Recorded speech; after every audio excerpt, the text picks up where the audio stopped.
Next, on this special edition of Currents News, still waiting to learn the court ruling on a lawsuit filed by the Diocese of Brooklyn to stop restrictions on church services from taking effect. The hallways and classrooms of this Brooklyn Catholic Academy might be empty, but their students are still hard at work. I'm Emily Druby, and coming up, I will show you how online learning works. Details on the Mother Cabrini statue to be dedicated on Columbus Day. Plus, a longtime friend and colleague of Catholic Judge Amy Coney Barrett talks about the Supreme Court nominee's faith. The news starts right now.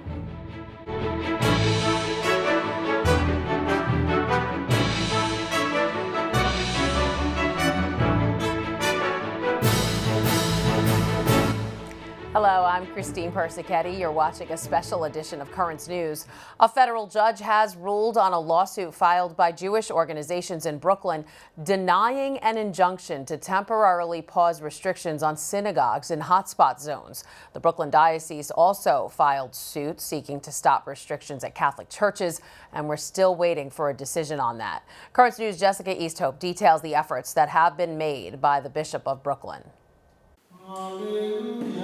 Catholics in the Brooklyn Diocese have changed the way they practice their faith in an effort to keep everyone safe and stop the spread of COVID-19. But now Governor Cuomo has said the precautions are not enough, leaving the diocese no other choice but to take legal action. The diocese has hired the firm Gibson, Dunn & Crutcher to file a lawsuit against the state, saying the new measures infringe on Catholics' First Amendment rights. Randy Mastro has taken on the case. He's one of the nation's top trial lawyers and former Mayor Rudy Giuliani's chief of staff. In a statement, he argues, quote, public officials have a sacred duty to do right by those they serve, but this is simply wrong and wrong-headed. If this latest executive order stands, parishioners won't be able to go to Mass this Sunday, even though the diocese has done everything right to ensure safe conditions in its churches. Thus, this religious community will be denied its most fundamental right, the free exercise of religion. And that is why we've gone to court to block this executive order from going into effect as applied to the diocese's churches. In the 22-page lawsuit filed Thursday, the diocese is seeking an injunction preventing the enforcement of the attendance limits in red and orange zones. Ahead of the filing, Bishop Nicholas DiMarzio said it's a matter of religious freedom. We believe that our rights now are being infringed, especially First Amendment rights for worship, in an unfair way. Like church communities in the diocese, Bishop DiMarzio expressed frustration over the new restrictions. I felt disrespected. On Tuesday, Governor Cuomo said the virus was starting at mass gatherings, like in houses of worship. This is about mass gatherings. And one of the prime places of mass gatherings are houses of worship. Bishop DiMarzio says churches have been taking every possible precaution. The governor's announcement was shocking to the bishop because none of the diocese's parishes have experienced a spike since reopening. We believe that we still can be a safe harbor for people to worship without adding to the infection rates in those particular areas. During the pandemic, Catholics fought for churches to be considered essential. This time around, Catholics feel like they are being unfairly targeted by the new restrictions. The lawsuit states, quote, the initiative is clearly untailored as applied to the diocese, given the starkly different consequences the order imposes on secular businesses, allowing, for instance, hundreds of people to shop at a grocery store, but limiting worship in a 1,200-seat church to a mere 10 parishioners. 9, including clergy. Jessica Easthope, Currents News. The Diocese of Brooklyn has been taking every safety precaution since churches reopened to make sure worshipers stay safe. When parishes opened their doors, only 25% were allowed inside, and those who returned were under strict social distancing. Everyone must also wear a face mask. The liturgy also changed because of COVID. No entrance procession for any mass. Music must be limited to the organist and cantor, and the cantor cannot sing at the same place where the lector reads. All reading materials, such as missals or worship aids, were removed from the pews. The handshake during the sign of peace strictly forbidden. And the Diocese of Brooklyn, after no longer offering the precious blood, strongly recommended that parishioners receive communion by hand only. Following the breaking news of the lawsuit, Currents News spoke exclusively to the attorney who filed it on Thursday, Randy Mastro. I asked him to explain in legal terms how the governor is overstepping his authority. The First Amendment protects freedom of religious expression. There's no more fundamental expression of religion than being able to attend Mass, to be able to go to church, to your parishes and your churches, and celebrate communion together.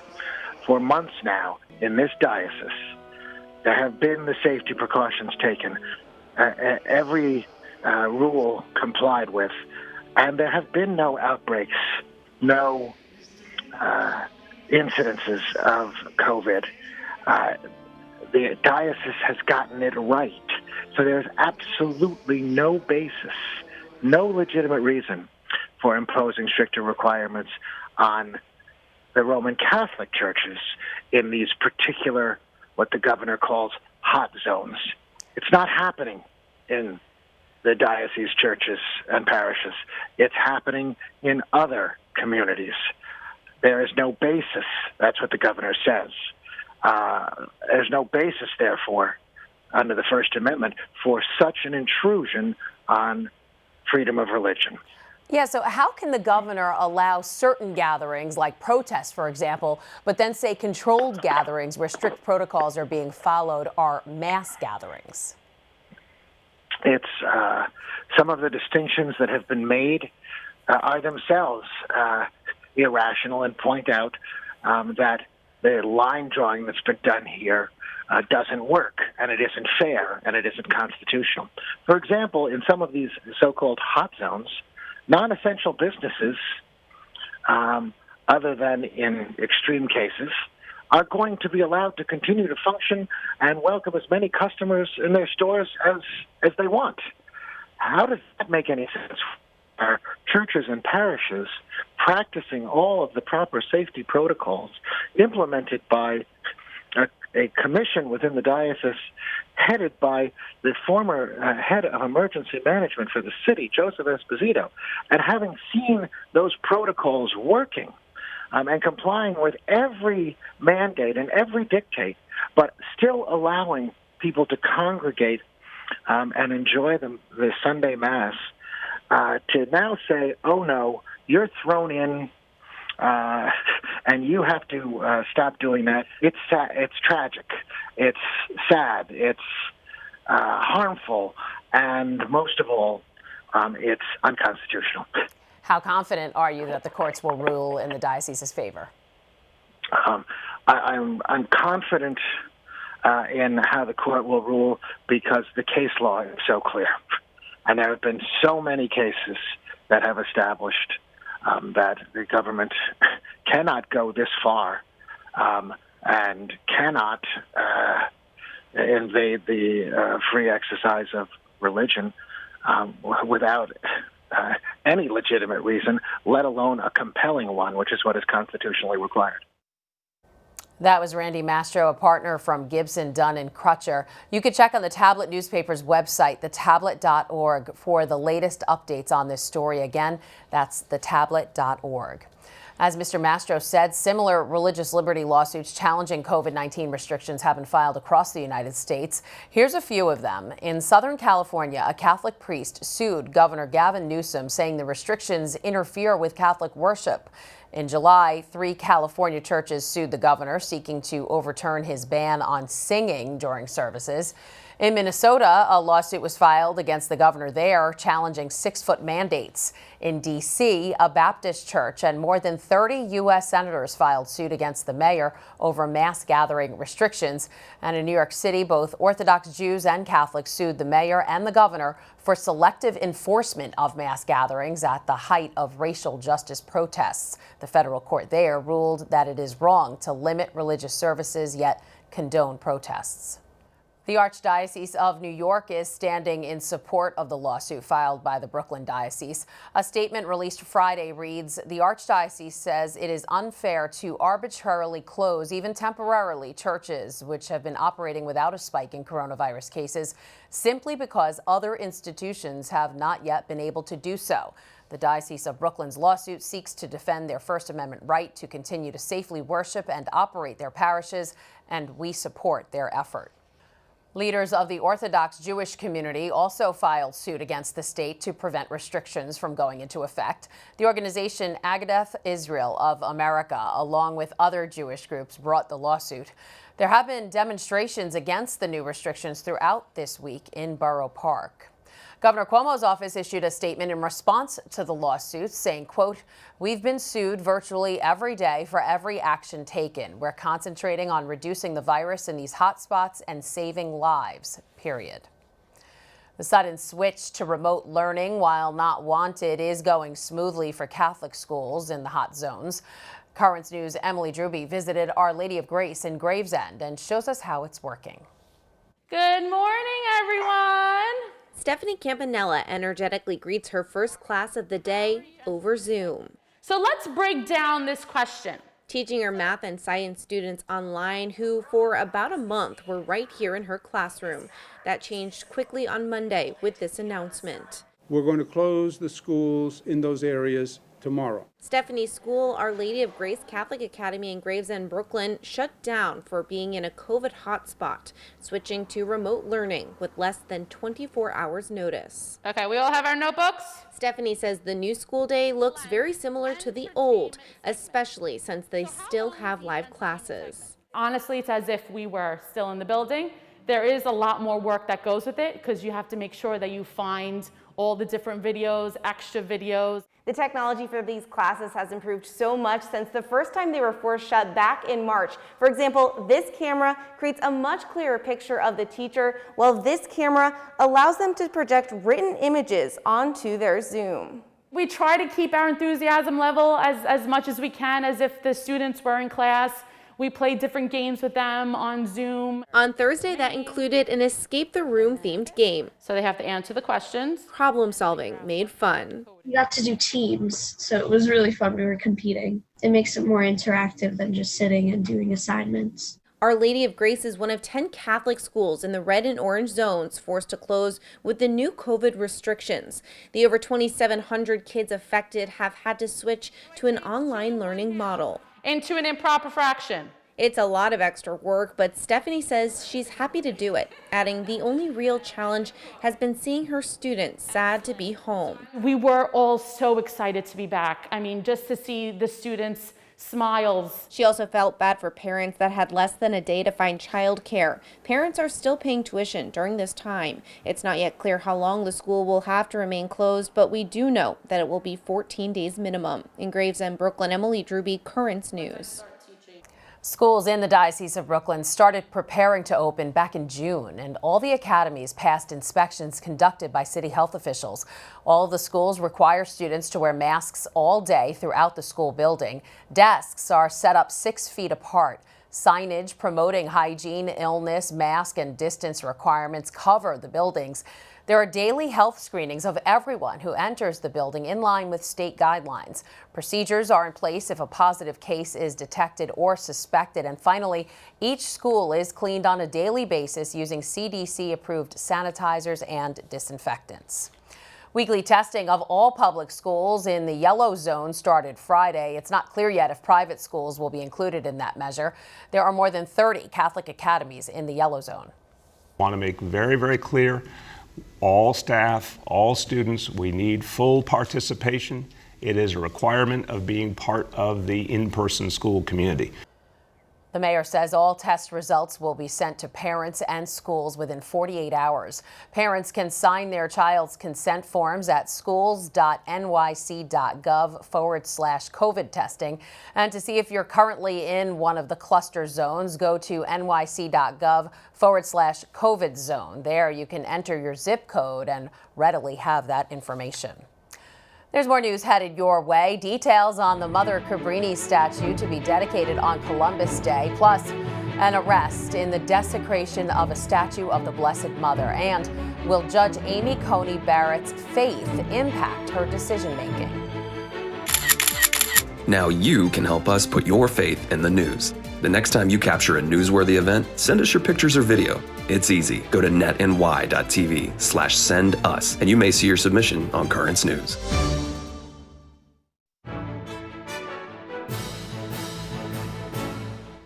The Diocese of Brooklyn will be celebrating two legendary figures this Monday, and they share an Italian heritage, Christopher Columbus and Mother Frances Cabrini.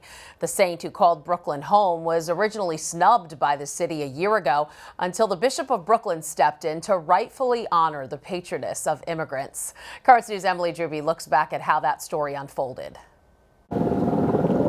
Lady Liberty is going to have a new neighbor. Manhattan's Battery Park City will be home to Mother Cabrini's memorial after months of controversy.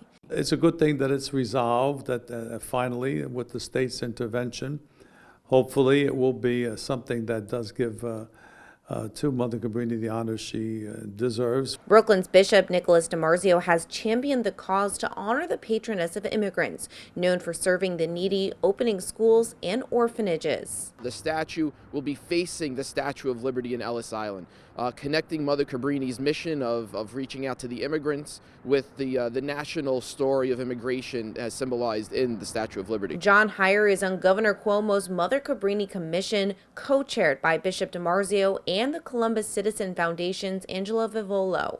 The statue will be erected in Battery Park. They will make sure the statue is taken care of in perpetuity, so that's a good part of it. This was the most deserving woman, and we are delighted that the governor stepped in and had us be able to create this statue. The commission was established in October. Now they're accepting proposals from artists. One idea, having Mother Cabrini stand with children. Most of her work was with children, either in the orphanage or in the schools. She did other work too, but that would be appropriate. In Battery Park City, Emily Druby, Currents News. This Columbus Day, the monument to the Brooklyn saint will finally be dedicated in a ceremony with Bishop DiMarzio. The time for that ceremony is still being determined, but we can tell you that the memorial to Mother Cabrini will feature the saint with two small children standing on a boat and facing the Statue of Liberty. We will have full coverage of that ceremony and the symbolism behind the statue on Monday. The Diocese of Brooklyn is also building their own monument to Mother Cabrini with donations that weren't needed for the Battery Park statue. It will be erected at Sacred Hearts and St. Stephen Church in Carroll Gardens. Mother Cabrini worked at the parish, educating Italian immigrant children. This week, police made an arrest in the desecration of a statue of the Virgin Mary outside a church in Coney Island. 37-year-old Daniel Venter of Manhattan was caught on camera last month vandalizing the statue outside the Shrine Church of Our Lady of Solace. He's charged with criminal mischief. The statue was knocked over and thrown on the sidewalk, damaging the Blessed Mother's face and hands. The Knights of Columbus gave $10,000 to the church to help pay for a new statue. Next on Currents News, why President Trump says getting COVID-19 is a blessing. And we're talking to a close friend of Amy Coney Barrett about her faith. Do you have a story idea or want to share a tip? Email us at newstips@desalesmedia.org or call our 24-hour number 718-517-3122. We'll be right back.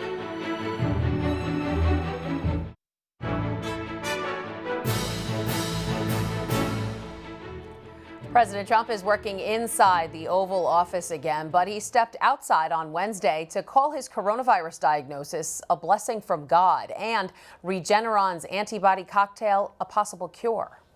This was a blessing in disguise. I caught it. I heard about this drug. I said, let me take it. It was my suggestion. I said, let me take it. And it was incredible the way it worked. Incredible.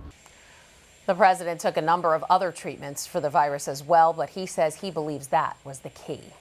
On the heels of the president's comments, the drug maker Regeneron announced that it submitted an application to the Food and Drug Administration for emergency approval of that experimental cocktail. If approved, the company says that access to the treatment would be limited at first with only enough doses for 50,000 patients. The drug is currently still in clinical trials. Part of the drug comes from a human cell line once derived from fetal tissue. Religion has been a big topic when discussing President Trump's choice for the Supreme Court. Conservative Catholic Judge Amy Coney Barrett has been nominated to fill the late Justice Ruth Bader Ginsburg's seat. The mother of 7 is a graduate of Notre Dame Law School and also teaches there. Earlier this week, we were joined by one of her colleagues, a friend of 22 years, professor of law at Notre Dame, Nicole Garnett. They also attend the same parish. I asked Nicole if she thinks Amy Coney Barrett's faith will affect her decision-making on the High Court. Well, first of all, I would say I have no hesitation saying it won't affect her decision-making on the High Court. I'm sure it informs her as a person, as a friend, as a colleague, as a teacher, as a mentor, as a mother. But she has made quite clear and over and over again that her faith is not going to affect her interpretation of the law, that her fidelity is to the rule of law. And actually, now since the last nomination, she's participated as a Court of Appeals judge in 600 cases and written 100 opinions that demonstrate that she is exactly a woman of her word. All right, what can you tell us about the group People of Praise, which Barrett is reportedly affiliated with? There's a lot of criticism surrounding that group, that men are considered the head of the household. Women used to be called handmaids. Critics say the group is built on the sexist expectation that women defer to men. What would you say to that? Well, I would say that Amy Coney Barrett has just been nominated to the Supreme Court of the United States after excelling as a judge and a law professor, as a law clerk on the United States Supreme Court, where I met her. She's a mother of 7 who has worked outside the home for her entire professional life. So I don't really think that the narrative fits. As far as People of Praise is an organization that grew out of the Catholic Charismatic movement and is an ecumenical group that supports one another with community and prayer. Many members of the People of Praise are members of my parish, St. Joe Parish in South Bend, Indiana, and they're wonderful people. They're giving, loving, generous. They are always helping out at the grade school, always helping out with the parish council, always lecturing, all the things that typical normal Catholic people do. They're just lovely. And one of my children actually attends a school run by the People of Praise, which is an incredible institution, 2-time National Blue Ribbon Award winner. So I have a very positive impression of the People of Praise based on the people that I know who I believe to be involved. Okay, Judge Barrett's confirmation hearings are set to begin on Monday. Now, she's been through this before, back in 2017 during her confirmation hearing as an appeals court nominee. Democratic Senator Dianne Feinstein spoke about her concerns. Let's take a look at that. The dogma lives loudly within you. Now, the upcoming hearings for her Supreme Court nomination will probably be even more intense. How do you think she'll hold up? Well, she is one of the strongest people that I know. She's a woman of great poise and grace and inner strength. So I think she'll hold up fine, as she did when she was attacked by Senator Feinstein and others for her faith in the last hearing. So I don't think it shouldn't be on the table what your faith is. Many Americans, millions and millions of Americans, their faith is very much a part of who they are, including myself. So I hope it's not on the table. I hope that the senators have better sense than to drag that out again. But whatever you throw at Amy Barrett, she's ready for you. That was Nicole Garnett, a Notre Dame colleague and close friend of Amy Coney Barrett. And that wraps up this special edition of Currents News. I'm Christine Persichetti. Thank you for joining us, because we are putting your faith in the news. Hope to see you again next time.